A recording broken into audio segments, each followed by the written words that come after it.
Welcome to Story Route Zero. This is a podcast where friends gather to talk about the good, the bad, the ugly, and the strange worlds of video games. We often don't know where we're going, but that's half the fun.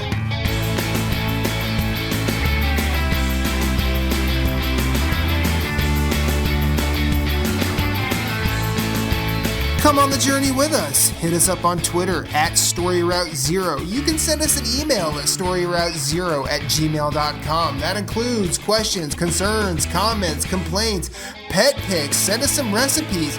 Send us some stories about your day. We're going to listen.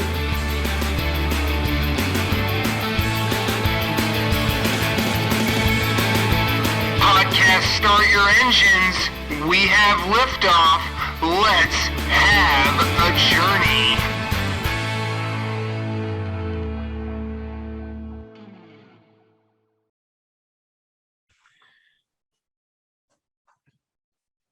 '20th century, go to sleep. Really deep. We won't think.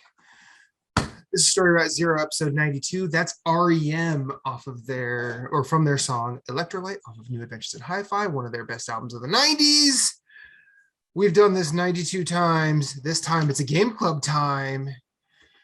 And I've got three of my favorite people to talk video games with me. Jason, how are you? Doing well. Moose, what up? Doing good. Michaela? Awake for the moment. Same. This game sucks. Yeah, this game blows. I'm not addicted to it in any way, shape, or form. And I'm definitely not pissed off that I wasn't able to just get over the hump and finish it. But Jason and I had a conversation and he said, I'm okay. We're talking about Curse of the Dead Gods, published by, did I just leave? Nope. No. Oh, okay. My screen just went a whole bunch of white. Okay, cool. Published by Focus Home Interactive. I forgot who the developer is. Is that I do know that. Is that their name Huh? now? Is it Focus? Is it Focus Entertainment? Is it Focus Home? It's Focus something. They need to focus and figure this shit out. Clearly, they have not focused on what their home is. But the developers Passtech games. Yeah. Yes, and so I was just going to say, Focus Home has kind of become a favorite around these parts. Yeah, they're not as wacky as like a Devolver, but they've been bringing it with helping to publish a lot of indie and AA games. Like they did a ton of shit. Like personal favorites of mine would be Plague Tale and Freefall. I'm fascinated with the game. I want to say Vampire because of the old Danish movie, but I think it's just is it Vampire or? You'd have to ask Don't Nod. It's there. It's there's no E on the end, and it's a Y instead of an I. So I think it is Vampire. Yeah. So they publish a lot of good shit. Yeah, I think that's how they pronounce it. I mean, I think like you said, Devolver is very silly, and Annapurna aims at like art, and Focus Home is just out here saying we're just gonna put out good shit. So it could be a little bit of column A or a little bit of column B, you know? Yeah. So yeah, Jason, I'm gonna let you run this because you're so much better at it than I am. Curse of the Dead Gods originally released March 3rd, 2020 on PC. Was that full release or early access? Actually, that was early access. Everything's early access. That's PC first, I feel. Yeah, basically. I think you're right. Yeah. It is now out on Switch and the other consoles. Where did everyone play? I was on PC. PS5. PS4. Had to be different. Well, we did it on purpose. Moose and Yes. we had a strat. Yes, we were testing some shit. Yes, exactly. So What was the strat? Well, So- basically, yeah. So Moose was Okay. having some like weird like frame rate issues, and we were testing to see if it was a PS5 issue or if it was occurring on the PS4 as well. So we were Yeah, the lightning investigating. hammer was like causing severe choppiness in frame rate. And I was like this is like it's on PS5. And it's not like I'm trying to run, a first person shooter at 240 frames per second or some shit like that. You know what I mean? Like it's not demanding. And so the performance was dipped noticeably. And so we were talking about it one night, and Michaela's like, well, I haven't downloaded it yet. She's like, I'll put it on the PS4 and see how it runs there. And she did, and you didn't have any problems, right? I don't think. Not me. I did have some frame drops, but mine weren't necessarily in combat. Like when a door would close behind me, I'd notice a quick judder once in a blue moon, not too often. I did notice one time or two in like the late game, in like the final pyramid, where there's just like a fuckload of enemies and I would run them in front of a trap, and that would cause a judder just because there was so much going on. But 99% of the time, no issue with frame rate. Loading times are a different issue. Yes. Yes, they are, especially with, well, actually, it's not off the SSD, so never mind. I was gonna say even with an SSD in the PS5, but it was on the external. I gone. had the loading on PC into the game, and I'm running off the SSD. So starting the game, it wasn't exactly. It took For a while, me, but yeah. once you get started, I mean, it was. I was with you until this weekend. The final, when we'll get into the structure of this game, the final temple, when you're going after the final boss, the top of the pyramid, loads significantly slower than everything else. I thought it froze. I legit thought the game froze. I was like, started what like is going on? answering entire, like I was having full on text message conversations waiting for the damn thing to fucking load. Wow. Well, we won't keep you waiting. Curse of the Dead Gods is a roguelike isometric dungeon crawler. Yes. It's interesting. So when you enter the temple, you choose. You have a choice of 3 different like mini temples, I guess, so to speak. As you go, and the further you progress, you unlock more. But what's different is you choose your path. And the paths range from, they constantly change. They work your way up to a boss, but you can have gold in this one section, or upgrades to your weapons, or your attributes, and you kind of choose as you go what you need or what you want. I mean, it all eventually leads to the boss of each section, but it's cool how you get to choose what path you want, but it's also cool you have no idea what the path really, like, yes, it's gold, but how's that gold what form is that gonna take? You're gonna have to, what hurdles are gonna prevent you from getting there? So it's kind of nice that you can kind of alter as you go what you want. But backtrack, before you start, you do get to choose your weapons. At first, you just get a choice of one set of random weapons. As you unlock and further progress, you have up to a choice of 4 different sets of weapons. Yes. I never got to the 4th set. It's because it costs a lot of money. Yes. I did get a choice of 3. But before we go into the actual path, everyone's preference to a weapon? Anything I use with 2 hands. Every time. Moose?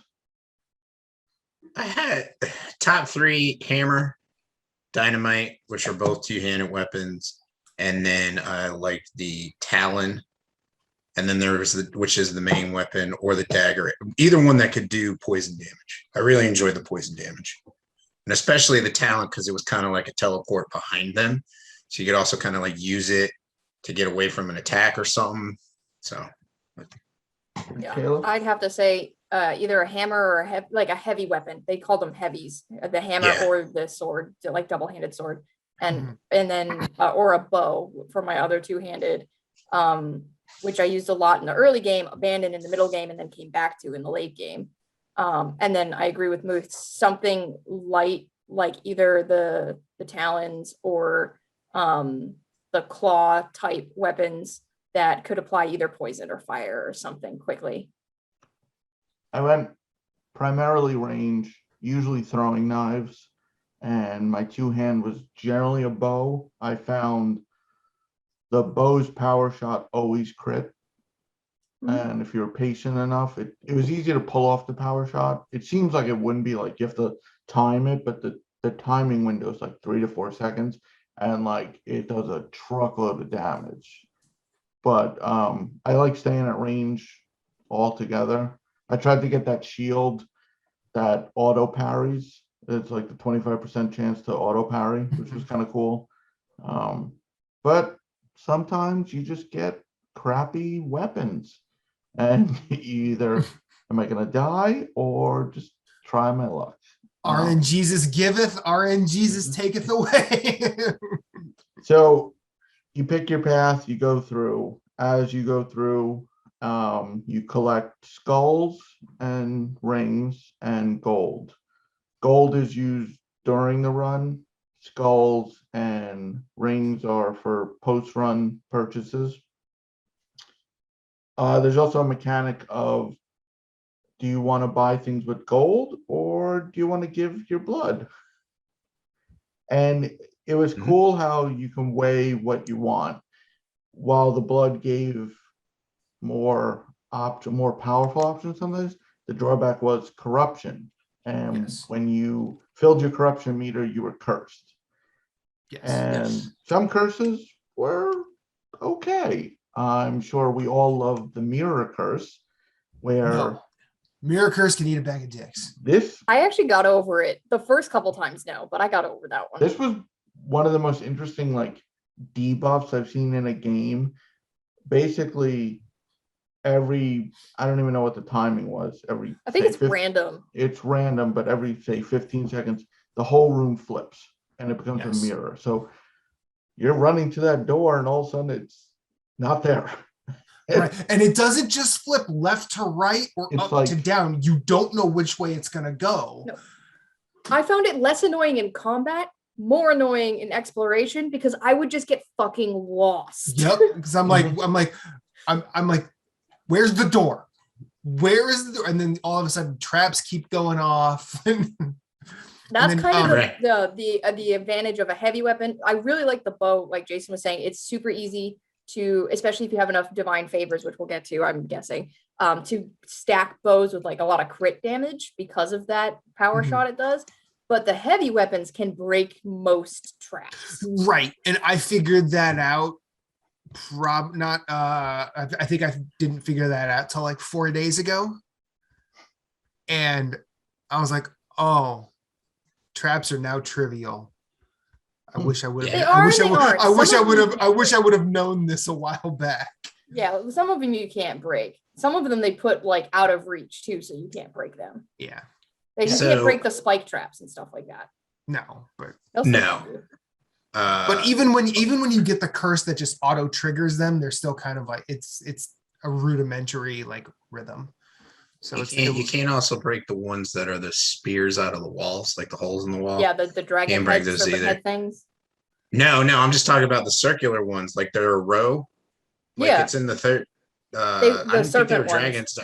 They're just the ones that fire the darts. Yeah, that's what I'm thinking of. You can't break those. No, there is the dragon one that's kind of like hungry hippo, but a dragon, and it just reaches out and tries to kill you. On a side note, before we move too much further, I never got the mirror flipping curse, like ever, like in all my runs. Never ever got it. Like now that you've said it aloud, if you ever go back, I will probably more than likely never go back to this game. Collective fuck you moose. Well, okay, I want to bring up a different one. So Jason said you can pay with blood instead of gold, and that will increase your corruption. Certain enemy attacks that deal dark damage will increase your corruption, and going through each door will increase your corruption. You get cursed, and these curses are random debuffs, which some of them might actually be kind of almost buffs depending on your play style. Yes. You can take Or advantage of some you of can them. live with them. Like You you can can live live with with it. But Yeah. some of them Like- legit will like convert gold to healing or something like that. And that is a debuff, but also a buff. But what I wanted to say was you get up to 5 curses, and the 5th one is the final curse. I don't think I ever even got to 4 curses. Well, capital G Look at gamer Jason's over here. face. I mean, to be fair, me and Matt got the final curse multiple times because Yes. But no, that's my point. Aggressive. What does it do? Because I don't know. Your health ticks down every second.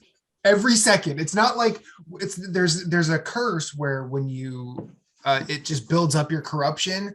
That's like you get 2 corruption every 10 to 15 seconds. You lose. It waits and then it starts going up. Tick tick tick. You tick, tick. lose 1 health pretty much a second. Yeah, it's like if you have 1,000 health. Does it have any other 99, debuff too, or is it just health? Just health, and then it Just takes health. you down. It takes you down. It'll stop at 1, and then if you get hit, you're dead. Okay, so at least But- it stops at 1. When my furthest run in it, where I took out the 3rd tier on the, I don't remember what the 3 pathways are called. I know there's Jaguar, a middle one, and Eagle. Yeah. the middle one is the eagle, and then what's the one on the right? Serpent. Yeah, Okay. it's serpent because it's poison. When I got the path of the serpent, I got the 5th curse on against the before going into the boss, and I was very lucky in that I had a weapon that if I did critical damage, it kept healing me, and it was also had a buff that it always dealt crit to bosses and elites. So every time I was real low, I just went in and got me some health, and eventually I was able to take that. That was how I was able to take that boss down. Little lucky, but you know what? Sometimes it's better to be lucky than good. So Sometimes you need that. Yeah. Mhm. So Yeah. on top of everything to manage, you had to check your corruption because it could. I mean, corruption was guaranteed every time we went through a door, unless there was a buff that prevents or it lessens the corruption you get per door. I think There's it's a the one buff. where you pay for the door. There's a There's one relic with the- too. Yeah, There's a relic that decreases. you kind of had to monitor it as you went along, which kind of added a whole new element. And the runs do get significantly longer. Like the first run only has 1 boss. The 4th run, succession-wise, has 2. So, and by the end, you have 3 bosses. So the run's not exactly short. So your corruption is getting up there. But they do give you ways to lessen it, to remove curses as you go. Because once you hit that 5th curse or corruption level, that's it. You can't go back down. Or you could just never hit it. Yeah, whatever. Fuck you, Michaela. Capital G gamer. It's not about you. Well, Michaela. okay. So there's the other thing in regards to the corruption is when you beat a boss, you lose a certain amount. So like you can lose a Yes, it removes corruption, a curse. which is nice. Yeah, that's a good time. Sacrificing a boss weapon can also give you a curse. So one thing we haven't talked about yet is, yes, you can pick up gold and stuff like that, but you get all enemies and chests will both drop relics and weapons and stuff like that. And you can either take it, or before you pick it up, and put it in your inventory, you can choose to basically offer it, sacrifice it, and it will give you, it'll tell you what it'll give you, but it's random every time. You could remove corruption, you could get gold, you could get health back. But if it is a dark boss type weapon, there's a special class of weapon, it will remove a curse for you if you offer it. But the most common way to remove a curse is beating a boss. Yeah. And when you're speaking of weapons, when you play, you see these random buffs on the weapons, and you don't really understand until much later that there's so much synergy, and there's also the opposite of so much synergy. Like, it's so random at times, but then sometimes it just RNG just giveth. RNG Jesus taketh away. Like, Sometimes you have to tell RNGesus to fuck off. Like, That's true. You'll get a secondary weapon that says like plus 1 billion damage if your primary weapon's a sword, and you're like, well, I'm using a fucking hammer. What the hell? Right, exactly. I'm using the talons. Like, this is no good to me. So it's you can start building towards you can start a build early and kind of stick with it, because Michaela mentioned that we didn't get into it. There's a thing called divine favors, which lets you re-roll stuff. So you can kind of create builds as you go. But what I liked was the complete random nature. So yes, you might have a cool build, but you kind of have to get lucky with starting it at times. Which is why usually what you want to spend the skulls to unlock as many altars as you can up front, because you can at least be like, all right, at least if not all 3 of my weapons are good and I like them for my play style, at least 2 of the 3 I can deal with, But sometimes I've actually because they can offer better rarities.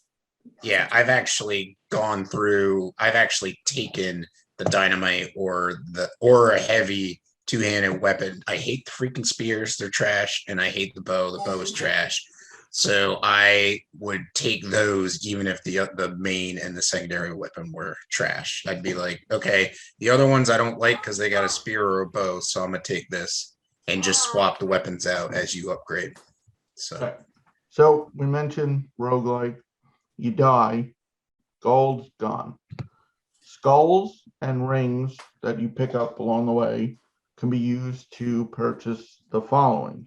You have blessings, and you can equip 3 of them. You do have to unlock them, and they're random. Like, let's see, your physical attacks have 50% chance to turn into fire, or restore 50% health after defeating a non-optional champion. So the non-optional comes into choosing your path. You can get a champion icon on your path. You can actually skip it. You can I've gotten lucky where I've gotten like 4 gold piles in a row. Yeah, like, Mhm. Elites, and it's like, oh, look at that. I'm at the boss and I have no corruption. What are you gonna do to me later, game, if I pick this path? So there's blessings which you can purchase, and then you can equip up to 3. You get Forsaken weaponry. This is cool. It lets you unlock weapons that will then appear in your runs, and you can actually banish them. So they, like, if you hate a weapon, you can banish it and not deal with that. It's like, I ain't dealing with you. Get away. Yeah, because like you can try it out and then come back and be like, I did not like that weapon at all. I never want to see it in a run, and be like, boom, banished. And does it refund your points that you spent in unlocking it? No, it's No, just so more it's of pretty much gone. just like a selecting But the rings come Because I never used it. So I didn't either. the banishing, I didn't use.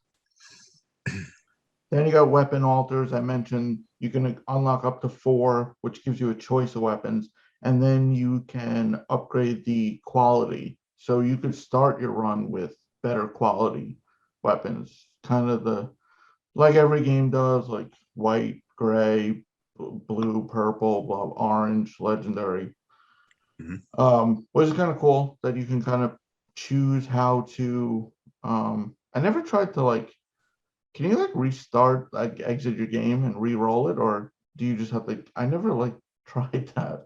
Or I never tried it. I thought about it. I never did. Tried it. If once the weapons are in the room, the only way to re-roll them without Start starting a on. run and abandoning it is to upgrade one, like an altar or something, and that will re-roll the weapons. Okay. I did that when I got shit I didn't like a couple times. was like, I'll just, increase the rarity here, or I'll unlock this Forsaken weapon here, and it'll re-roll the tables. And then you get divine favors, which when you come to altars in game, you can actually re-roll. And like you'll get like different buffs on weapons or different whatever the altar's offering, you can basically re-roll the stats on it. And you get up to 4. I had 4. I think 4 was the max. I And think you you can can unlock use more them- than 4, maybe it because I was think more I than had that. at least 5. Okay, maybe it was more. And you can They just get use them- increasingly expensive. Yes. Are you talking about divine favors? Yes. Yes. Yeah, you can unlock, I think, up to 7. Oh, okay.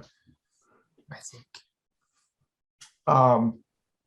So yeah, that's the roguelike aspect where you do feel more powerful in a sense by your starting weapon. And the buffs are pretty good. Mhm. You gotta kind of remember what they are though. Like I would select blessings and just kind of after a couple runs forget exactly what they were and like not really pay attention to if I was using like, oh, it's fire now, like the chance to fire. But most of them they're passive buffs generally. I got pretty strategic with mine when doing the end game, but otherwise, like I felt like the end game, you had to be very strategic about your blessings and the path that you chose through each, area, planning Yeah. ahead. Whereas the other 3, you could make a couple mistakes here or there, or not have the greatest starting equipment and upgrade it and buy it and afford to spend your money. But the last one, you really had to be dialed in more with like, I had to finick around with my initial starting blooms and stuff like that to get to the point where I was able to progress pretty consistently in the last. I think the length of the run, not how long you take, but like the map, so to speak, determined how like you could be sloppy on a single boss or 2 champion run because it wasn't going to last long. You could switch weapons, you'd probably be fine. But the longer runs, you had an opportunity to like buff like just one stat or kind of be an all-rounder, but like you had the chance to kind of focus on one, like, okay, I'm going to make this knife super powerful, only look for stuff that buffs it, not play around, kind of keep this, reroll other things, and kind of focus on that to kind of make your run. Because the longer the runs, the more corruption you could get. So you kind of had to, and they do get significantly longer. Like so you choose your path in the beginning. You get the first row is just one champion. The second row is 2 champions, and each temple has a different like theme. Like the serpent was all poison shit, and poison's just annoying and it just keeps ticking and just ticking and and then finally you like, so the second to last tier of dungeons is a boss with all its champions. The final run is all the bosses and all their champions, and that's when the runs get significantly longer. But goes back to the choose your path thing. You can get lucky and maybe not face any champions on a whole section, but you have to kind of balance it with, well, if I don't face anyone though, I might miss upgrades. Like I'm going the easy route and just getting all this gold, but if you don't have any altars and stuff to really use the gold, like what's the... See, I would run right at some of the champions too, because you can tell which ones they are. Once you know what temple you're in, they stay in the same order. If it's in the first couple rows, it's the first champion. If it's in the last couple rows, it's the second champion. So you know who it is. It's not a surprise. It's not randomized. So like the map aspect, the way that we've been talking about it, for anybody who's listening, if you've played Slay the Spire, it's got a similar idea where you can see on a scroll like all of the paths spelled out, as opposed to in Hades where you could choose what door to go through to get what buff. This game, you can see the map and plan your path ahead. I would sometimes run right at champions because that's how I would remove curses and show up at the final boss with like, I don't know, maybe 2 curses tops. Sometimes I got there with like 1 curse, between 1 to 3 curses. I literally don't know. I'm trying to remember if I ever actually got a 4th level curse on my shit. Because I would just run right at the bosses to remove curses. And also at certain points, after Fucking fighting these the champ, kids, and they're all out here like, look at me, I'm just better than all you old people. Nah, nah, nah, nah, nah. I also got to the point where most champions, most of them, I fought them so many times that I could take less damage against them than a room full of random enemies that might have a bunch of elites and annoying shit and traps in it. Yeah. Whereas the boss rooms, there's not really any traps in there unless you have certain like bad curses that fuck you over, like adding jaguar statues to some of the rooms and stuff like that that always set off fire or whatever. Never had that. But yeah, so that's what I meant by being strategic. By the time you got to the end game, I would choose gold and champions on purpose a lot, and it became really important that I had a weapon that I could start with, so I had to upgrade the altars a lot because I was trying very hard not to spend money, because one thing we haven't talked about is once you get through to the final boss, you're faced with 3 altars, doors, whatever you want to call them. Sacrificial doors. Yeah. So once you get through all of the hardest enemies in the game up to that point, there's 3 doors. And if you don't have enough money, you are going to get debuffed to fuck right before you go fight the final boss. So I would spend blood if I needed to, or gold sparingly in my final runs, and then run straight at champions to remove curses I'd accrued by offering blood instead of money, because I was conserving gold as much as possible to not get fucked by Clovis. I love how the final boss's name is Clovis. It sounds so dumb. So I have a question. What?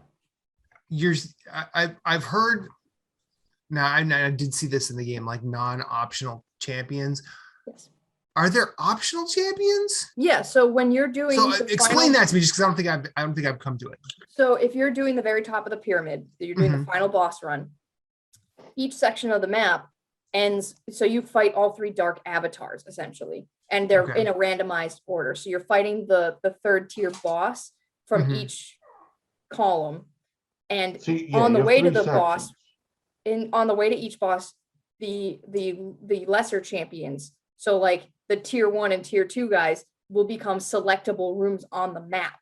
Okay. All right. Yeah. So when you're doing the final boss, you could get thrown into the jaguar, eagle, or serpent area of the temple. And then the end of that area will be the 3rd level avatar. But on the way there, you could, so let's say your first room in, you get thrown into the path of the jaguar. The end of that, you're going to fight the jaguar's dark avatar, that big fire monster. But you could end up choosing to fight the game's first level boss, or the dark twins, or whatever the fuck their names are. Right. And those will remove curses for you, just the way fighting them at the end of their sections on previous runs would. Or you can avoid them, but you just like, no matter what, you have to fight you have to fight each dark avatar on the way to Clovis. But you can avoid the earlier champions. Each temple's boss is required, but you can, if you pick a path, you can fight none, one, or both. You kind of can, and that's when it becomes an optional. Okay. Boss. So because I am not yet at the top of the pyramid, I'm all the champions I'm seeing are mandatory. Mandatory, yeah. Okay. All right. Okay, cool. Because you're just getting them at the end of sections. You're not getting them as room choices. Right. Yeah. And yes, the final boss's name is Clovis. Clovis. Meanwhile, every boss up to this has some HP Lovecraft knockoff badass name, Elder God, whatever. Yeah. It's like Nahual, I think. It's the game. I haven't looked into it. It's got some sort of like Aztec, maybe Mayan aesthetic to it. In which case, if it's Aztec inspired, which I'm leaning towards because of the way shit is spelled, the language would be Nahual. Yeah, I think it is Aztec inspired. And then Bob. Yeah. Bob. Clovis.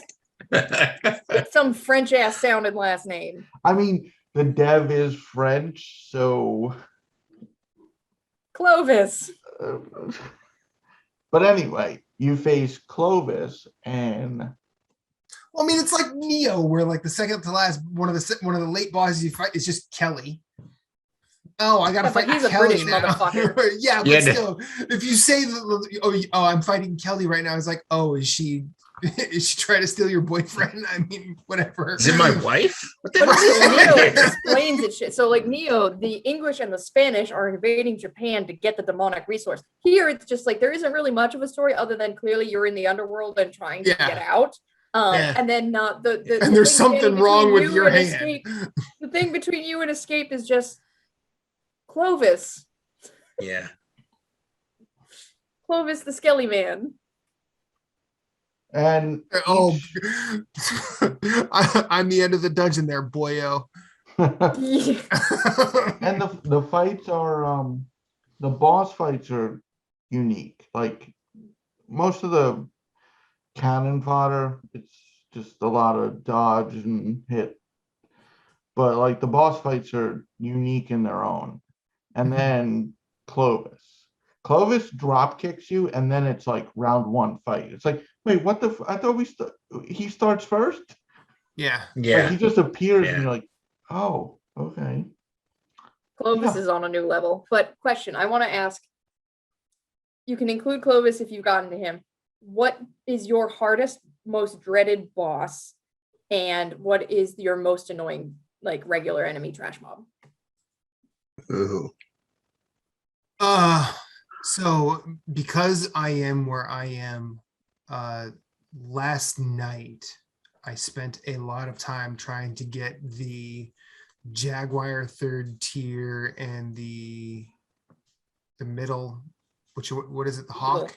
Eagle. Okay, and the Yeah. Eagle third tier. Think Electric Eagle. I got to both of them 3 times ultimately last night, and I didn't even get a chance to smell the lunch in my brown paper bag. They just like, nope, mine. And I was sent packing in short order. So because I'm thinking about that, they're probably tough. But I think if I were at a point where I had fought Clovis at this point, and I don't even know what he looks like or what the moveset is, I would say the second tier on the Serpent, just because up to that point, you don't really face another boss like that one. Second tier on the Serpent. So you're the stick man. The stick man who basically does not get out of your face. Like Yeah. he is Yeah. very. I he is- recommend parrying instead of dodging him.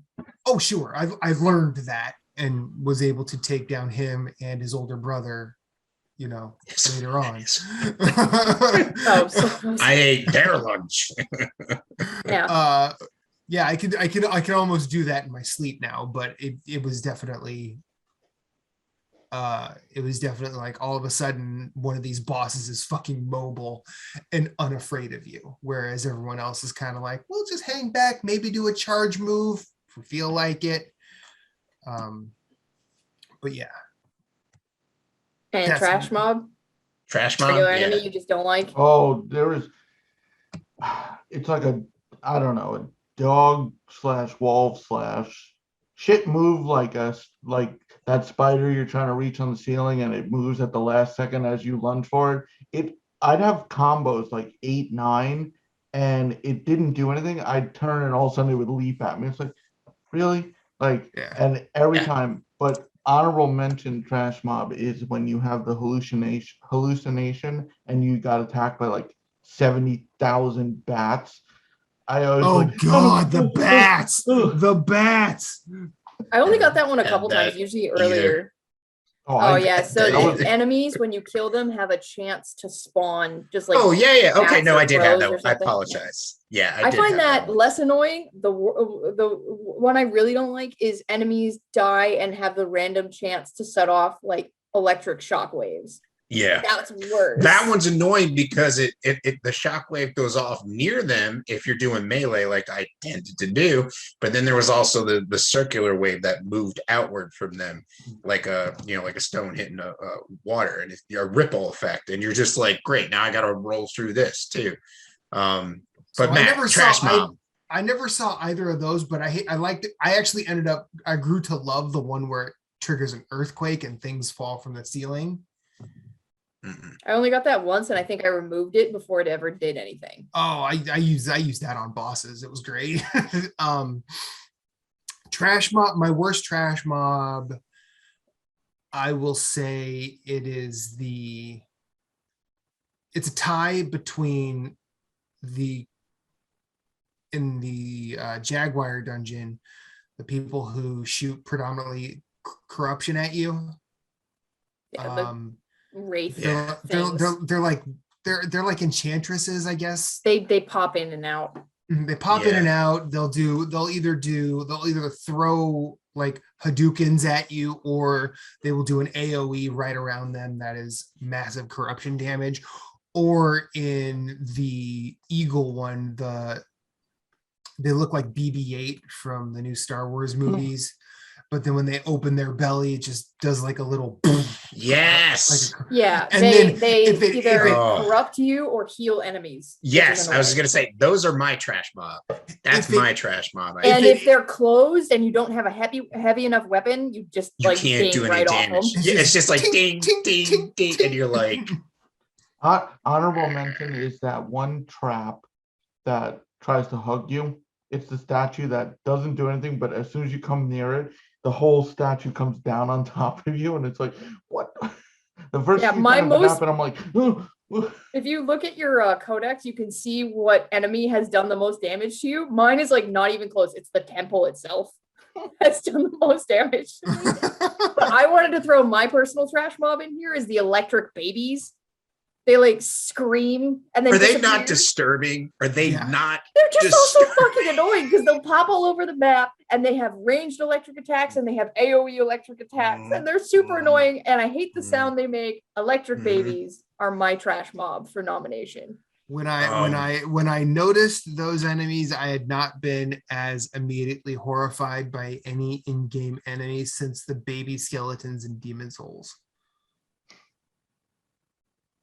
And they're only in one brief area. You barely see them, but they're creepy as shit. Ugh. And to add to, this game it's not straightforward by any means. There's so much replayability, but there's also unique events that rotate daily. I don't know if they're set by game or just like the game must just cycle them. So I don't know if we'd all I don't know if we'd all have the same one today. It might just whereas it's like individual game instead of like across our game business. Almost endless rooms because they're designed that you aren't supposed to be. You can beat them, but they're basically, as the further you get, the more skulls. It's a way to build up skulls, but there's usually some parameter like you only have a bow, you only do this. Like there's only bloodlust, there's no light, it's all in the dark. So that's kind of cool. And then just before we started recording, I realized none of us even came close to seeing the true ending of the game. Correct. Wait for this. Wait for it. Now, before you go on to that, we did not cover your favorite boss fight or Michaela's or mine. Because we did the trash mobs and didn't do favorite. We got too much. We got distracted by the y'all just went on this tangent, and then Jason's like, "I'm gonna bring it back," and it's like, "Wait, we gotta finish that tangent before we come back." My most hated boss fight was the golem light dude with the fists, but I liked the first lightning boss.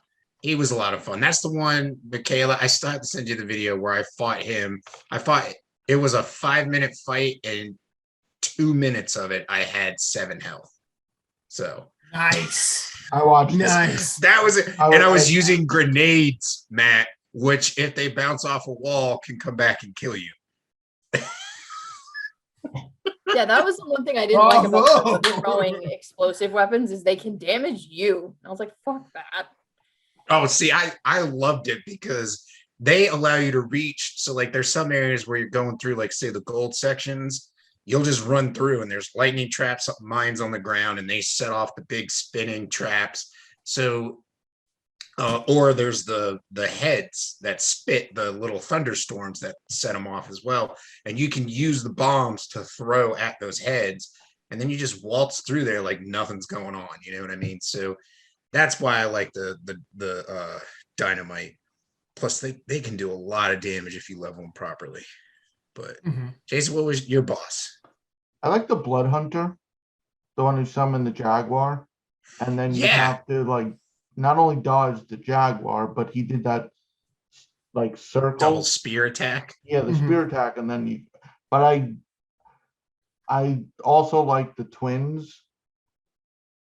That fight, the two twins that were attacking you, and like, yeah, those were my favorite fights. I did not like the final fight, but I only did it Clovis once. can eat a bag of farts.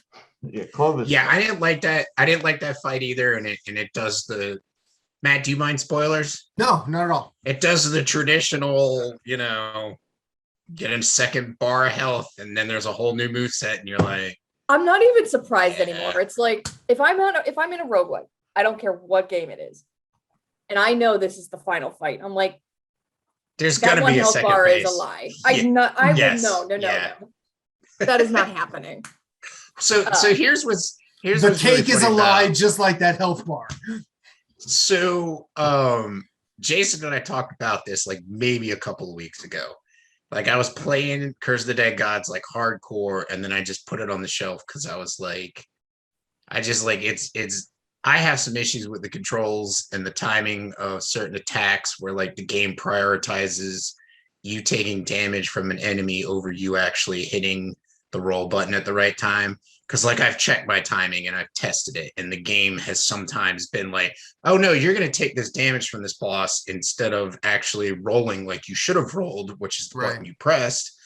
So I have some issues with that. I also have some issues with the controls where like there's an enemy at 12 o'clock and at 2 o'clock, and I've done 2 combo attacks on the enemy at 2 o'clock, and I'm about to do the third attack, which is going to kill that enemy. But no, all of a sudden the game wants to target the enemy at 12 o'clock, which has full health. And I'm like stuck. And then I have no stamina. And all of a sudden both enemies are attacking me, and I'm getting corruption and health burned off. So I was getting upset with it. So I just said, you know what? Fuck it. I'm turning on baby mode. I turn on assist mode. I turned on corruption up to like 500.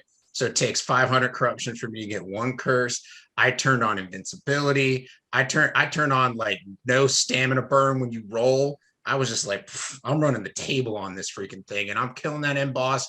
I don't care about trophies, because as soon as I killed that boss and realized there was a second pyramid of stuff to do, which is kind of like Matt, the heat levels in Hades. So like you start a room and it's got like a list of 3 or 4, I think it was 4 items when I looked at it, of like stuff that's like negative. And I'm like, so no credits. And then I was like, it's hard mode. I went out to the main menu of the PS5, closed it and deleted the game and was like, I'm done. And so Jason and I got on and we're talking about it. And that's when he found out like what he was going to say about the true ending. So you have to beat Clovis without taking damage 5 times. Yep. I'm good. So not only do you have to beat the final boss 5 times, you have to flawless. No. You have to beat the final boss to unlock hard mode, to beat the final boss 5 more times on hard mode without taking damage to get the true ending. Fuck that. Is this the ending's got to be on YouTube? I'm YouTubing it tomorrow while I'm at work. I'll watch it on YouTube. And now this is one of those things where I could see in if this were a higher profile game, this would be one of those things that triggers the sections of gamers that are like, game critics aren't good at games because most of them only play. Hold on, I've got something going on. I'll be right back. So Game critics only play. I know where he was going, where they just play easy games, and I'm like, that's why you just, if you want to, just use the assist mode, because there's different. You get an ending. Yeah, if you beat Clovis the first time, you get an ending. Right. And I think you don't get the true ending. The way this game works, I think it's fine to have this uber difficulty because it's like a challenge if you want it. You don't have to play it. Like, yes, it's unfortunate that true ending, but we have to. But also, there's assist mode. Yes, but also, well, I don't know. I guess you could do it in assist mode. I think works in the hard mode. You just, as soon as you turn on assist mode, no more trophies for that save file. No more trophies. Oh, I didn't know if the bestiary was canceled out with assist mode. I would think it. I know there's no achievements. That's I know it. I remember that popping but up also, when I was picking assist mode, and I was like, "Fuck it." True ending is kind of a misnomer in this game because it's not like it's not like you're playing The Last of Us and then you have to then beat it on super hard to get the real end. Like, there's no like story along the way. Like, you're just going into this, you've been chosen, you're going in the temple and you're just surviving. So it's not, I get it, but we were continuing what you were saying, Matt, like, but I think this is the type of game, high profile or not, that adding an uber hard mode kind of is cool because if you want that, because you don't have to, and like this is about replayability, and like if you get to the end and you feel you want to keep going, you like, because it doesn't add to like, oh, they added all these new elements to the game. They don't. They just, the final boss is the same final boss. It's not even a new final boss. It's just harder, and like it's just harder. And like we said, you could put assist mode on. You just lose the achievements, which I have no problem with that. Which on some level I disagree with, and some level I don't. Like, that's like a real. On one level, discussion, but it is an achievement. It's a trophy. You should have earned it. Like, it shouldn't be like a give me. Like, you can still play the game. You don't need the fake stickers to go with it, though. If you like, if that's like But then there are games like Hades where you can turn on assist mode and get a platinum trophy. But that assist mode does not do half of what God mode is not the same as like what assist mode. Like, this assist mode can turn you invincible. There's also the argument, like, you have to let the devs make the game they wanted. They don't have we can't just dictate, like, no, you can't put uber hard mode. No, you can put uber hard mode in, but you have to let assist mode get trophies. No. I totally agree with that statement. Like, let them make the game they want to make.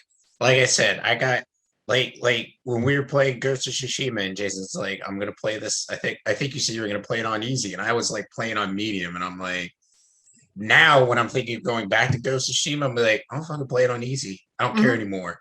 Him and I have both gotten past this trophy hunting thing. I mean, I am hunting trophies in a certain game recently, but that's because I'm really close to getting a platinum, and it's a platinum I want to be my number 50. But it's like, I don't care anymore. I'm gonna play on easy. I just don't care. So I like this assist mode because like you could turn it on, but could still make it challenging to where like it's like, okay, well, you could be like, I'm gonna make it 500 corruption, but before I get cursed, or I could leave it at whatever it is, or go halfway, be like 250, or you could be like, you can put it on to where it's like, when you go through a doorway to the next room, it restores 25, 50, 75, or 100% of your health. You can turn it on to where you're invincible. And so like, what's really funny, Matt, is like, I think last night we were talking about it.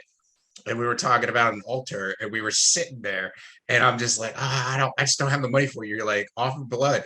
And I sat there and I'm like, I have returned 100% of my health back to me on. Of course I should offer blood, because as soon as I offer blood, I walk through the door and get it all back. And I'm like, I don't need to spend money. Why do I need to spend money? And so I had on the last run that I did to beat the boss, I had a lot of the relics that boosted damage. Maybe not a lot. I had one that was really high, where you get like a certain percentage of damage for how much gold you have. So I had like 6 or 7% extra damage. So yeah. I think assist mode in this is a good thing, but for anyone listening and thinking about getting it, I think you should play without it, because I think core gameplay elements need to be experienced to get the full experience. Like you should try it. Try it without it first. If you use assist mode as soon as you start the game, you're not gonna like. You're robbing yourself. The tension is gone. There's no tension, which kind of it's like when Doom was released in 2016, the new Doom, I played on the hardest difficulty. I then trophy cleanup on the easiest. The easiest, it actually loses its fun element. There's no like rushing in to get like a health pickup, because it's like, no, I can one shot it. Like it's, and then it kind of is like, oh, this is boring. Mhm. Like it's almost like I think, and we've talked about this and beat a dead horse. Assist mode's good, but I think you should try out. Because I think, especially a game with you can always turn it on later. I think a game where it has all these elements that you have to manage, like corruption and all this, like playing where corruption doesn't matter in a sense is like, it kind of takes away from the whole. It's like, I mean, it's literally called Curse to the Dead Gods. If you're gonna play without the curses, and I mean, it's a good game otherwise. I mean, it's fantastic. Felt good, It's like fantastic. everything. But I think if you want to experience what the developers intended, you should try. Like, I think it's nice that the option's there. And like if you really want to beat the game and you keep throwing yourself at it and you feel like you're hitting a wall and you want to just get through to the end, fine. But definitely, like Jason was saying, there's a lot of elements here that are, you don't really experience them if you turn them off, which sounds obvious when I say it, but well, there's so you also try it. There's also, I feel like there's this, I don't even know, I didn't even look at how many runs it took me. I don't even know if it could tell you that. But then this game, it's gonna take a lot of time. So like you're gonna have to put a lot of time into the game. And so I got to a point where I'm like, I have like more games than I can count on one hand that I want to play before the end of the year. And I'm like, I've played a significant amount of this game, enough to have this conversation. I was upset with some of the gameplay of it. And I was like, you know what?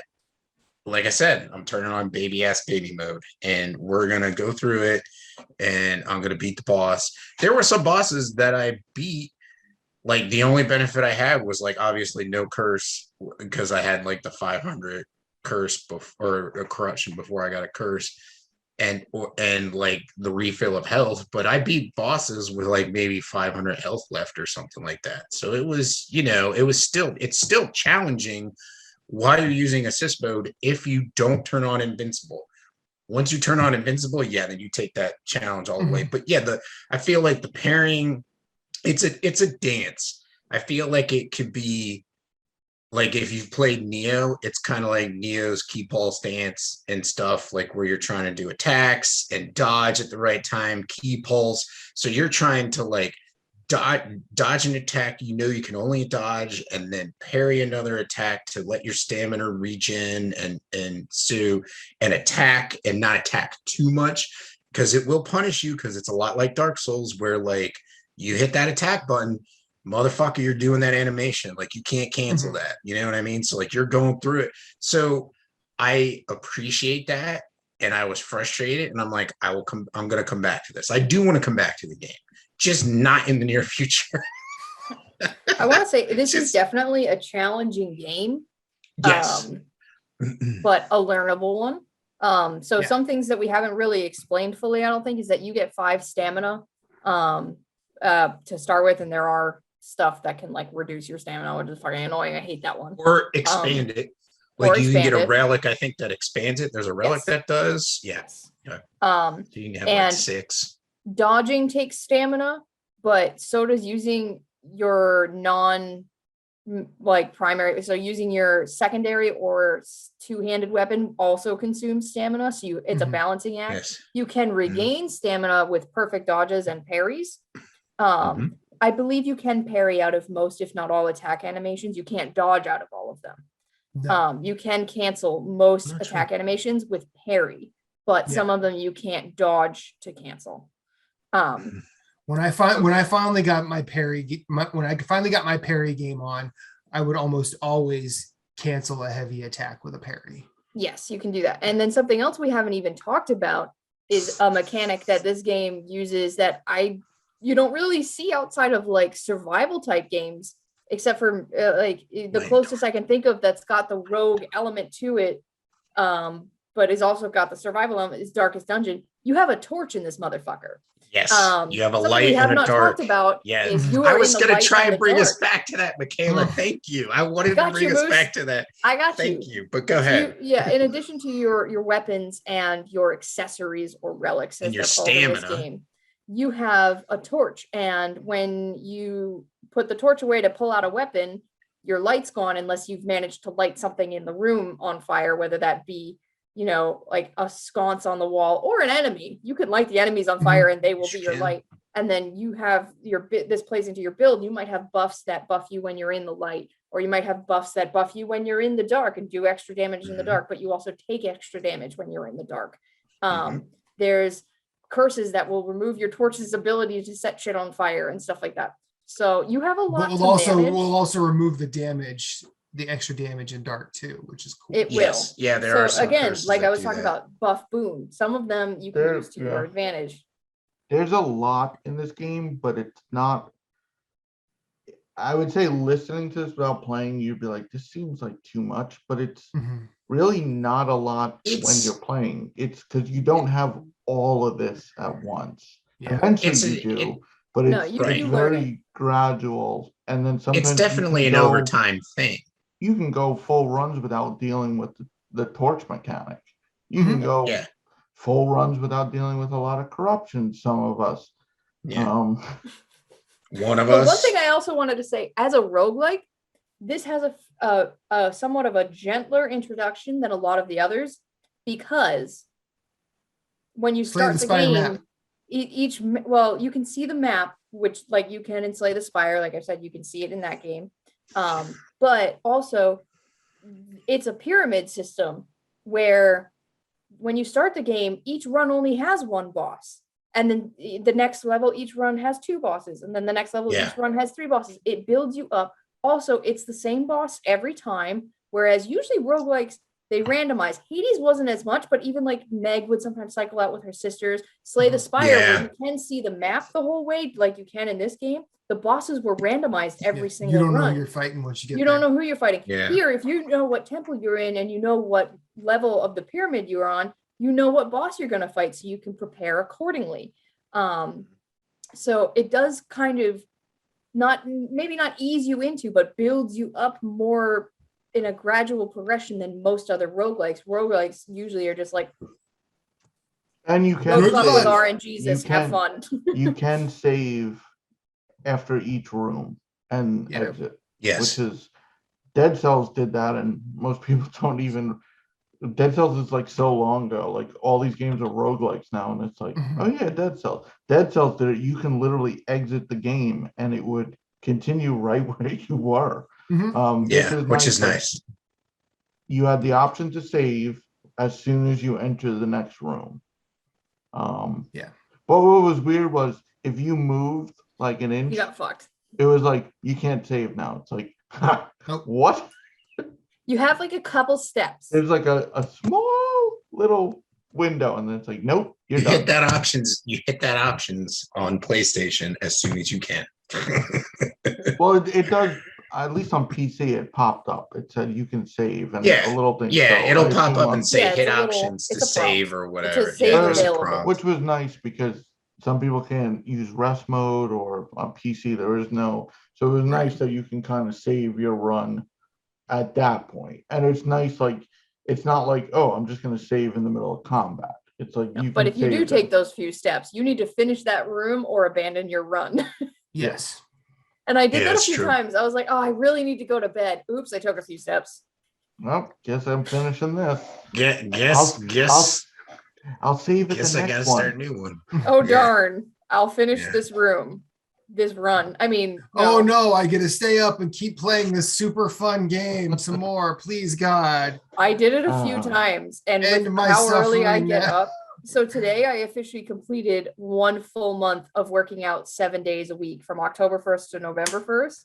And that includes getting up at 5:30 and 6:30 in the morning, 5 days a week to do it before work or first thing in the morning on weekends. And I only work out in the afternoons on Tuesdays and Thursdays. So if I stay up past midnight before I get up at 5:30 in the morning, You are screwed. Extra And I did corruption it for you in the anyways. morning. that will tell you how Yes. much I enjoyed this game. Well, I think as a That's panel, future Mikhail's problem. we all recommend this. This is a must play. Yes. Mhm. Yes. As far as side note for listeners, I know we all like to play on PlayStation, but I believe it is on Game Pass for the Xbox. Yeah. It is. It I might be first PC. played it. I first played it on my PC here. Well, so that was the thing too. Like I first played it on Steam, and then saw it was on sale for like the cup of a coffee or the price of a cup of coffee. Not well, Starbucks coffee. But anyway, so I picked it up on sale on PlayStation because I was like, I've got a PlayStation 5. I'll play it on my PlayStation 5. So although it's a on sale PS4 a lot game. actually already for a game that Yeah. technically has only been out for 9 months, not Mhm. quite. Yeah, in not full. even a year. So I Yeah, picked it so up on it's sale too. that might be why they put it on sale because I went to Game Pass and they were like, we'll throw some love to, people that don't use Game Pass. But Mhm. Yeah. anyways, I know I wanted to tell us something. I know Jason and I had the discussion where like he felt like this was more of a roguelike than Hades was because like the weapons are randomized, whereas like Hades, like I know like the boons are randomized, but I agree with him. I feel like this is more of a roguelike than Hades was because like you're like, all right, I'm doing a run with a sword, a whip, and a bow. And then the next time you're like, oh, I'm doing a run with talons, a poisonous dagger, and like a two-handed sword or something like that. So I did like the fact that you could vary your weapons and like messing around with the weapons is a lot of fun. I Like have two things. it's cool. One, the difference between this and Hades is that in Hades, not only are you upgrading the weapons and choosing your weapon, because to me it's not as much about the randomized weapons, but you're upgrading essentially Zagreus at the mirror. Your character gets stronger Mhm. over time, whereas here, nameless dude, I don't know, I apologize if he has a name, doesn't get him, like your character does not get upgraded. You can Darkest buy- Dungeon Understudy, we'll call him. Yes. Didn't make the woodcut final. No. Yes. The aesthetic in this game is actually really nice. I like the art Yes. style in this game. It is nice. I agree. No knocks to this, but also Darkest Dungeon. Aesthetic king. Darkest Dungeon is dope. Let's just be honest. Let's be honest. And on the game's Wikipedia page, they do state that Darkest Dungeon was an inspiration. So I mean, the torch that. thing kind of made me think about that. Like the two rogue, like I guess the 3 rogue-ish type games that I thought of when I first opened this game because of my personal experience were Slay the Spire, Darkest Dungeon, and Hades. Mhm. But Hades less so than the other two. So my two things were you're not upgrading the character himself. Your character does not get stronger over time. But my counterpoint is traditionally rogue-like games are turn-based in my mind if you go way back. So I guess I would call this an action roguelike. Well, depending, I mean, there are plenty of schools of people that we could piss off by what's a roguelite and what's a roguelike. The Berlin interpretation is like it has to have like of certain heavy weighted aspects, it has to have, I think, 80%. And then of certain lightweight, it can have whatever percent of these aspects of what's called a roguelike. And I think as long as your game ticks the numbers, it doesn't matter if it's turn-based or not.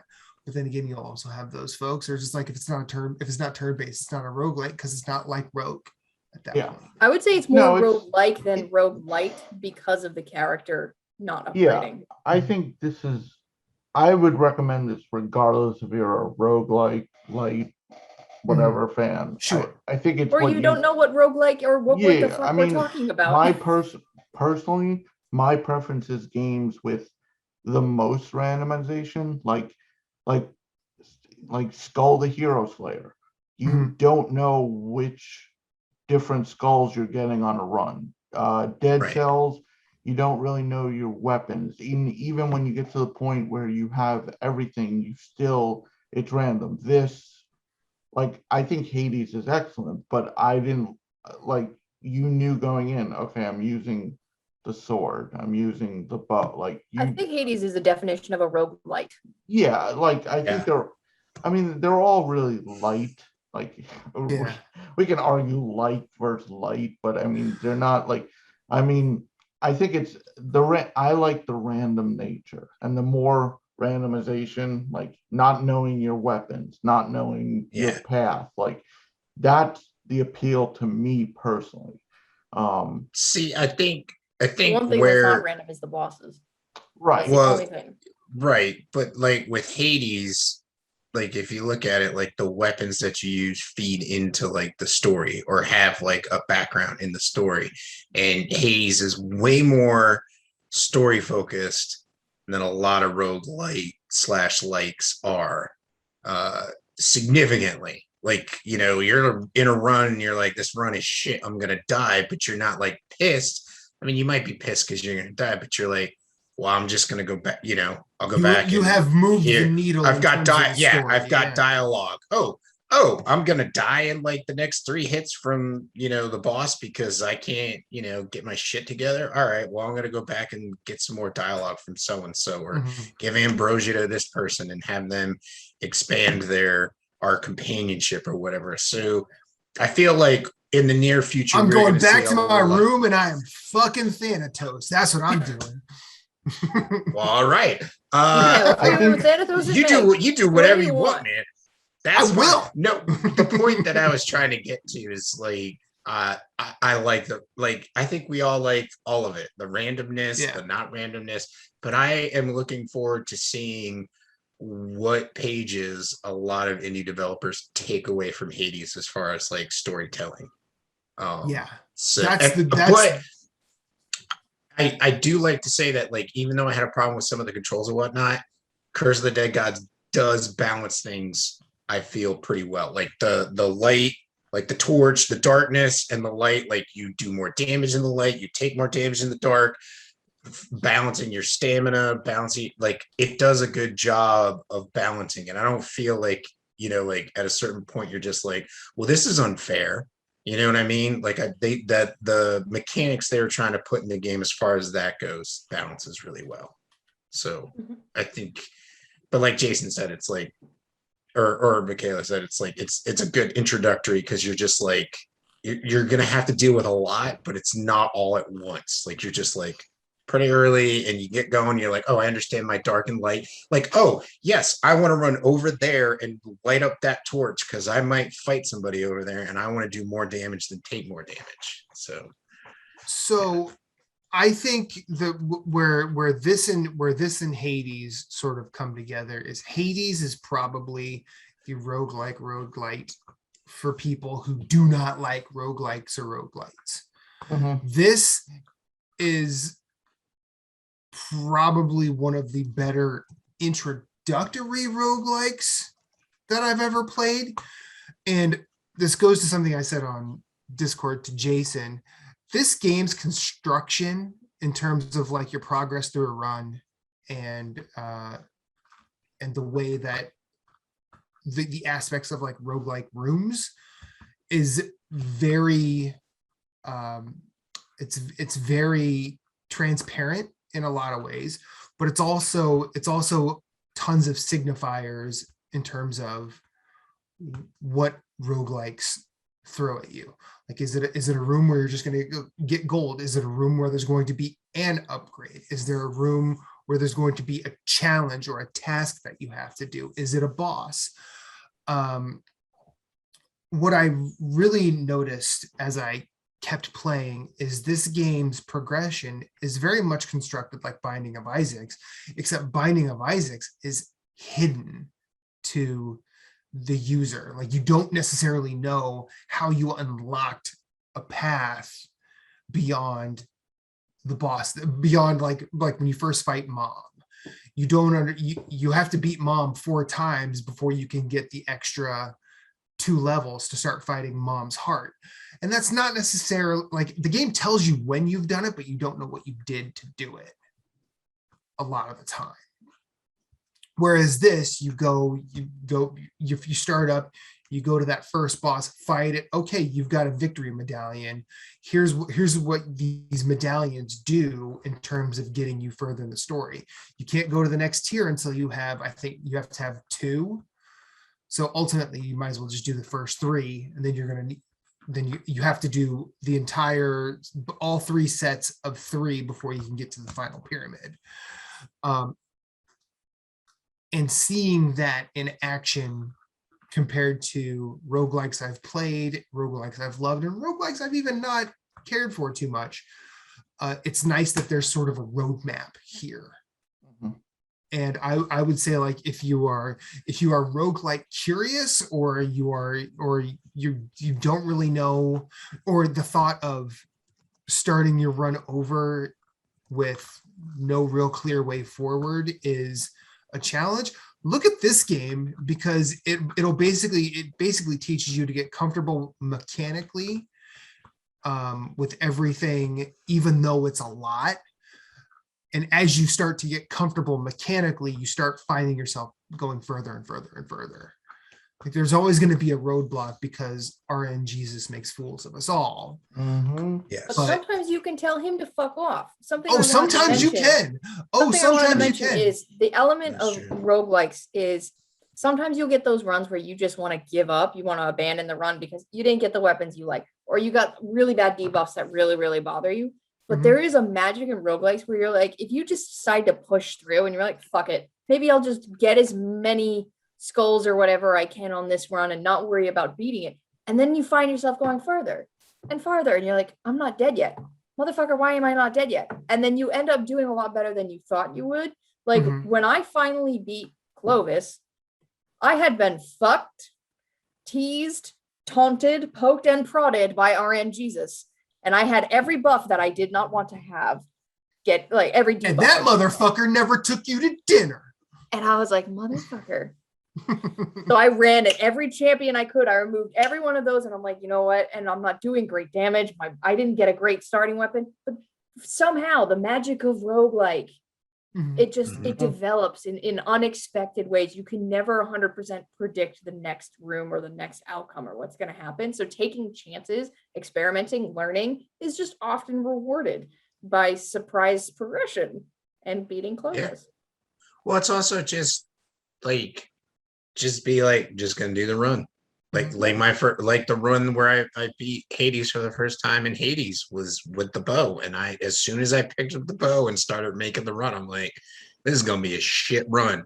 Went all the way to the boss and beat him for the first time. So I was like, all right, well, we're gonna have to sit down and be quiet about this. I feel like 50% of the time anyone beats a roguelike, it's like a practice or a throwaway run, or at least that's what they think it is when it starts. Yeah, I'll agree with that statement. It's got to be at least 50 to 55%. Yeah.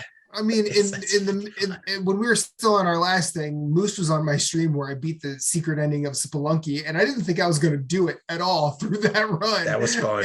And I did. I'm like, holy shit, Bruce, I just did it. He's like, what? I'm like, yeah, I just did it. When I think I've got like a really good run, I get the yips at the end. I'm like, fuck, everything's been going really well. That means it's gonna suck when I get as soon as you say it, like, Oh, As shit, soon as this you is a think good- it. This is a good run, Dad. That's exactly Dead. because I was going into the third boss in the middle column last night. I shit you not, with 52 dexterity. My weapon did like nearly 200 damage. Third tier. I walked in and it's like, nah, you die. Yep. I didn't even get to swing. It was just like, nope, just dead. And Yep.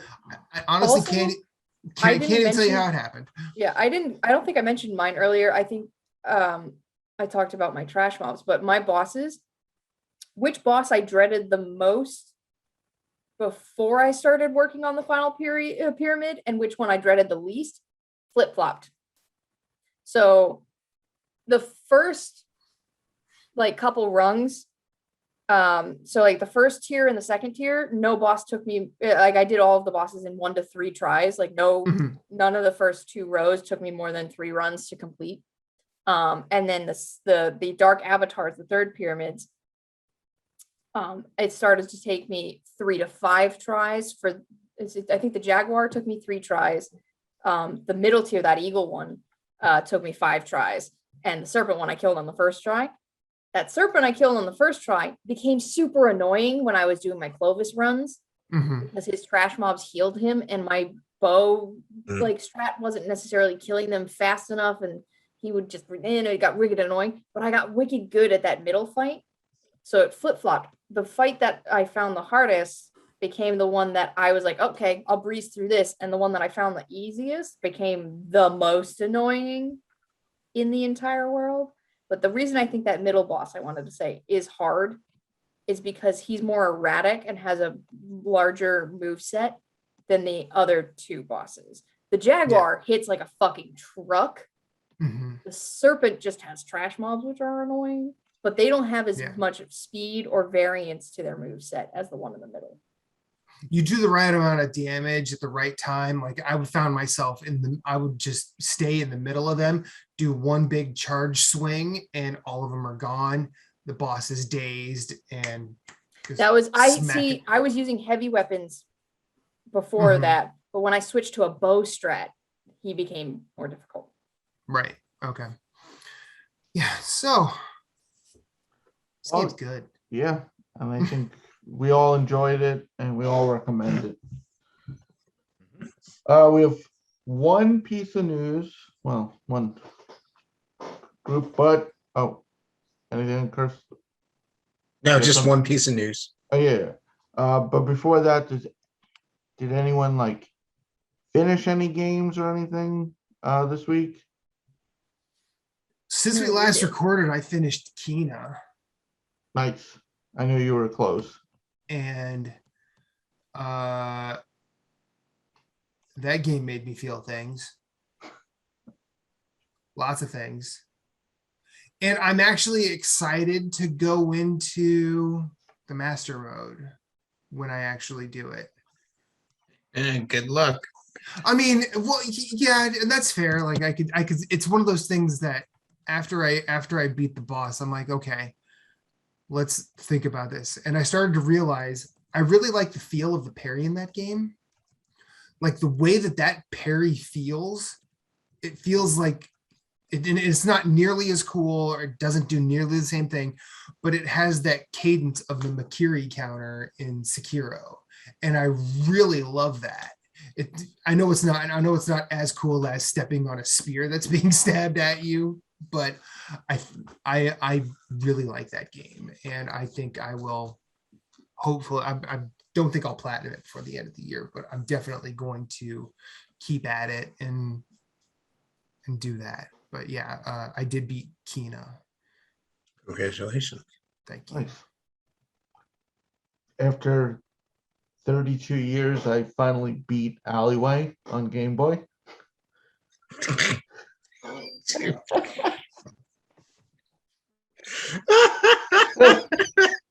I think I saw that post and I was like, what? What? Hey, you have to do it in one session. There's no saving. It's my favorite Game Boy, original Game Boy game. I never did it. Really? I I never didn't did know it. that. Okay. Yeah, no, I was. But yeah, no. I beat Returnal finally. Finally beat Yeah. Returnal. That last fight. Congratulations. Thank you. It's weird. The last fight was the easiest boss, but took the longest. It was one of those. This fucker just wants to wait till my hands get too sweaty and I drop the controller for me to mess up. He's like, he knows I have the advantage, and it's just like literally on the It's a edge of my waiting seat, game. like I'm like, oh, and then finally did it in the credits, and like multiple trophies popped. I'm like, I'm done. Yes. Yeah. And then I realized what I needed to do for like the true ending and the platinum, and I'm like, nope, good, done, delete. I do like it when it feels like you, the player, and a game are like having a conversation.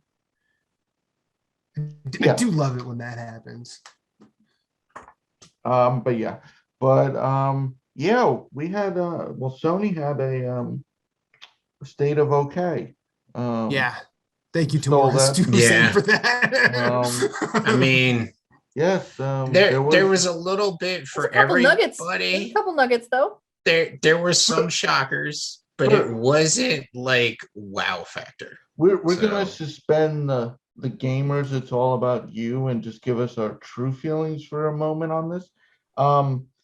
State of Play opened with, which I didn't realize at the time, Deathverse, Let It Die, which is actually a sequel to the Let It Die game from 2015, I think. The like Souls-like combat climbing the tower that was free to play. Didn't realize at first. This is a multi-battle royale type. I don't know. It's coming out in 2016. 2016. Let It Die came out in 2016. Sorry. I was like, I know I played it later than that. Yeah, this looked well, it didn't look great. It looks weird, but I'm kind of like, whatever. Maybe I'll try it like I did Let It Die. Yeah, I mean, it probably will be free to play. Next up was We Are OFK. It was the weirdest like trailer ever. Like at first it starts as an advertisement, you think, but it's actually an advertisement in game to the game itself. Yes. This is like it's an episodic game. It's coming out in 2022. Bug Snacks DLC announced for 2022, the Isle of Big Snacks. This is free. Big Snacks. And most people probably own it through PS Plus. Next up, we got a trailer for the final trailer, I presume, for Five Nights at Freddy Security Breach, December 16th. I don't think any of Weird us release have- window for that. Sneaking Yeah. in there with FNAF. Yeah. Wait, when is it? December 16th. 16th. That's kind of like you're missing your holiday window for horror movies. But then again, horror's been kind of like year round, which is awesome for people It's that love also horror. like weird for like it's not games don't just usually Halloween. release that close to Christmas, at least notable ones. That's anyway. true. Like, That's there true. might be some random indie releases, but like Yeah. Well, I think like Halo's like a couple days before, isn't it? Like a week before. The 8th. yeah, usually the last Yeah. big releases are by December 10th. Yeah. You do. Yeah, that's true. Anyways, Next up, we got the announcement that Death's Door is coming to everywhere else. That's Console. not PC. And Xbox. It was on Xbox. Well, it was on Game Pass. I pre-ordered it. let's go, baby.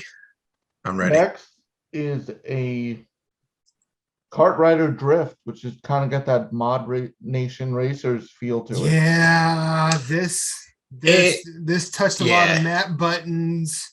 I thought he was and gonna say butts, but no, it depends on how that first time I play it goes. Then we'll see if it touches my butt. Anyway, But yeah, it's free to play and it looks cool. yeah, Kart I racer. mean, I love a good kart racer, and I have missed I've missed a lot of them, especially since I've been playing a lot of odd racing games lately, like, yeah, this is something I'm gonna try. Well, also, like Crash Team Racing was supposed to be like amaze balls, and then like Activision just fucked it all up. No, it was just So- balls.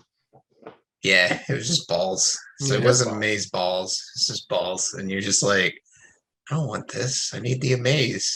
You Mhm. gotta at least buy me a drink or two. Yeah. Come on. Yeah. Yeah.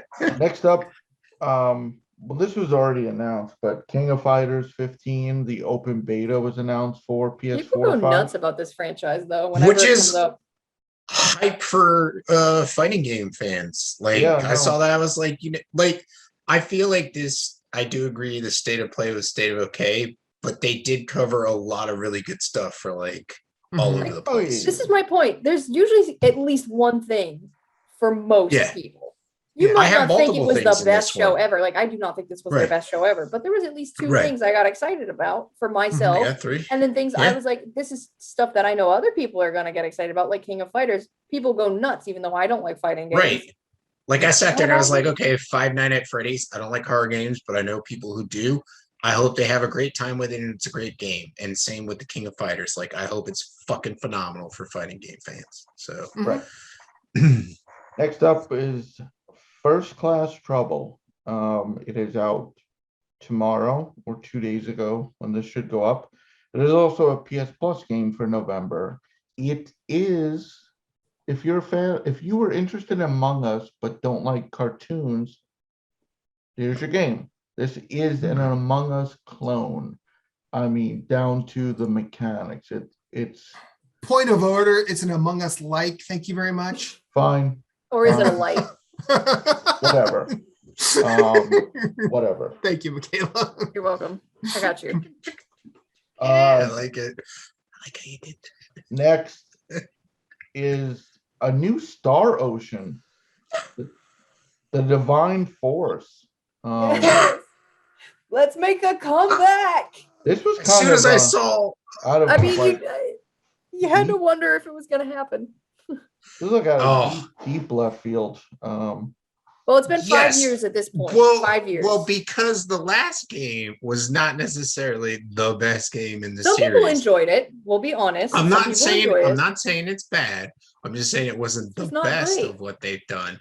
And then they did the remaster of the first one. First So you can departure. get that. Horror. Yeah, which like I really want a remaster of Second Story, but I saw that and I was like, hell yeah! I saw with Tri-Ace and I was like, yeah, it's got to be Star Ocean. I was So- still working, so I missed the Tri-Ace, and I just saw like spaceships and anime stuff, and I was like, is that cooking?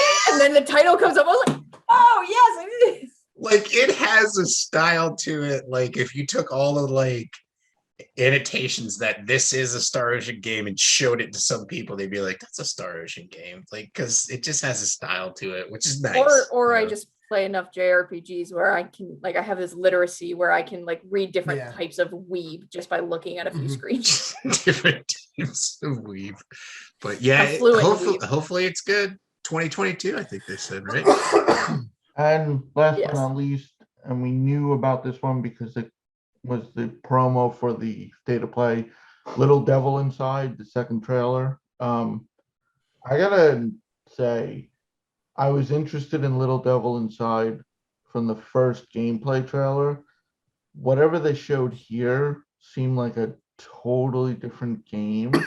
So I have But why does it seem like a different game to you? maybe Do, because do, do you maybe they showed no like action, like they were showing more like But this was my thing. Like, so I watched those trailers because you posted that in our chat and you were like, this is the first one. And then like looks different than the second one. well, What I feel like they did was they looked back and they said, we showed a lot of action with the first one. Let's show a little bit more of the different stuff that's going to be involved in the game in the second one. You know? I get that, but I think the way they didn't show it, you couldn't tell from what they showed last week where that action fit in. Okay. Like that's where like it looked like they showed like the first like 2-3 minutes of the game. Like it wasn't like a trailer where you show like bits and pieces from parts of the game. It looked like that was how it played. Well, that's how the story is going to start. And then, like, the section when you Right, get and knocked and in the pool, and and I the get guy's that. like, you ain't coming out of the pool. Well, you got to go do the action sequence. Right, I Yeah. get that. I guess I'd have to wait. I'm not dismissing it completely. It just Right. It just doesn't pique your interest as much as it did for the like first the one. sizzle reel caught my attention. This was like, I'm gonna have to wait. All right. All right. I hope it proves And you then, wrong because it looks good. yeah. And lastly, I mentioned First Class Trouble was a PS Plus game. We're also getting Knockout City, the dodgeball game, Kingdom of Amalur, Re-Reckoning, Uh, and then 3 VR titles: Walking Dead, Saints and Sinners, The Persistence, and Until We Fall. Pretty Be decent. there. Pretty decent month. Saints and Sinners has gotten good reviews. Yeah, A lot of people Persistence is supposed praise to the be good. Persistence. Yeah. Kingdoms of Amalur.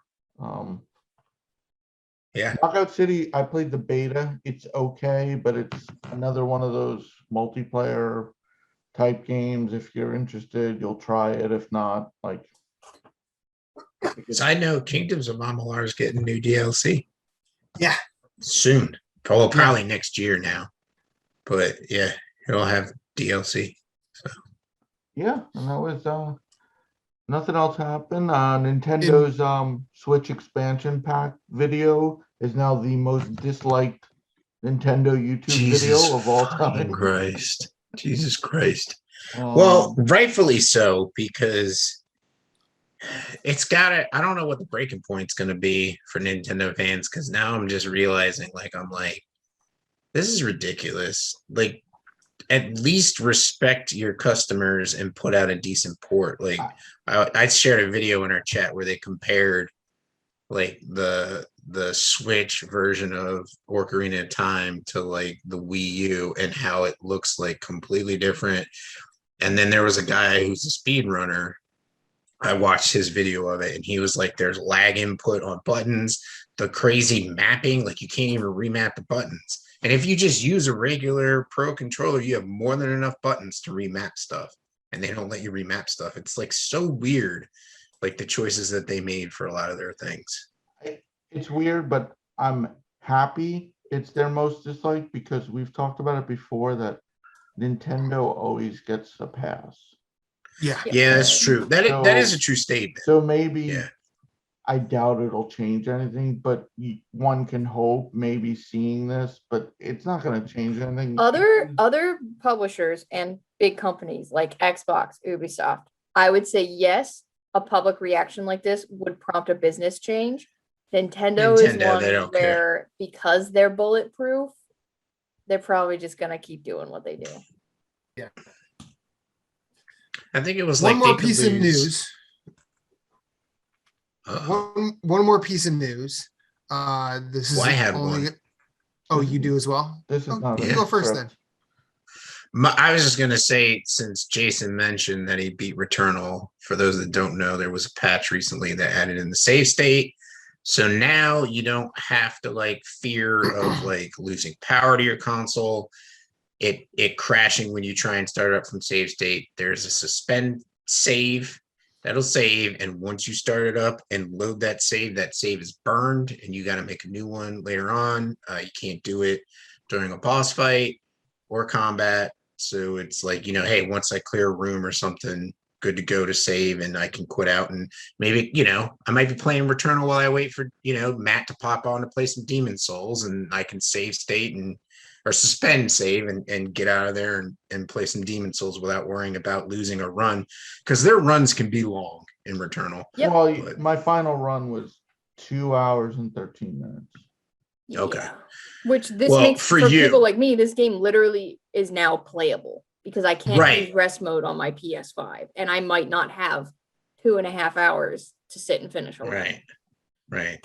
So which is nice. So it's playable for not only Michaela, but also the rest of the people out there who are like, just like, I've got a lot to play, or I got a lot to do, and I don't want to worry about. Or you share a console with other people. Right. Like, I got to stop playing Returnal, like Justin, he's got to stop playing Returnal so his brother Jason can play Dishonored. And it's just like, well, I lose all my save progress if I stop playing, so it's just nice. And That photo reminds mode. me of being a little Apologies. kid. There's Of when- photo mode too. Yeah, and photo mode, very important photo mode. But that just Yes. reminded me of being a kid and sharing a PS2 with my sister. And it was like back before autosave was a thing. It's like, but mom, it can't be her turn because I haven't saved yet. Mm-hmm. Little did they know, I dodged the saves purposely. But I know that. What's that thing over there that says save point? It's a lie. But mom, The cake is a lie, Mom. The cake is a Third time lie. tonight. So my piece of news is what I posted in our Discord. Bloodborne PS1 Demake. Yes. It's coming out January 31st, 2022. And I believe it's only made by one person, except for the music. Other than the music, the music is by Noble Demon. It'll only go up to Father Gascoigne. There will be some extended areas and some bonus post-game content. As it's a fan game, it'll be free release. Source code will also be released with for free a few months after launch, and there is a CRT effect. You can edit that effect to be as heavy or as light as you want, or you can turn it off entirely, and it will be on PC as it is made in Unreal Engine, and it will not work on a PS1 emulator. That's directly off of the YouTube's the YouTube page for the trailer. It's interesting that Sony hasn't stopped this. I mean, not that I want them to, because I want to play the hell out of this game. And I do like that at the very end of the trailer, instead of saying From Software in the same font, it just says Fan Software. It makes me happy. Yeah, That's nice. which is nice. And this game looks fun. I mean, it's Bloodborne on PS1. I'm excited to do it, so I'll talk about it. We'll talk about it. If none of this interested you, Too fucking bad. Dear gamers, it's not all about you. Bye.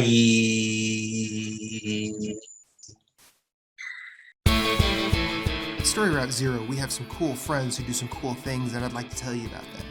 Phoenix Overdrive uses the power of games and gamers to help heal sick kids through the charity Extra Life. Phoenix Overdrive fundraises for Children's Miracle Network hospitals all year, every year, and the fund culminates in a 24-hour gaming marathon. Find out more about their events and projects online via Facebook at facebook.com/Phoenix Overdrive or on Twitter and Instagram at PHX_Overdrive. You can also join the Facebook group of Pawn Stars at facebook.com/groups/PO Nation in order to share and discuss all the latest in nerd culture. They've also got a podcast, Nerd Overdrive, which you can see weekly at youtube.com/Phoenix Overdrive. You can also catch it on Facebook Live or twitch.tv/PHX_Overdrive. That podcast is also published on Apple Podcasts, Google Play, and Stitcher. You want merch? They got merch. Merch can be ordered from tinyurl.com/PHXOD-merch, a portion of which goes to their fundraising efforts. Join the nation and be a hero to sick kids, as El Capitan Rey Osorio, Lee the Maestro, and Becky, the lovely queen of the guild, always say, #Rise Above.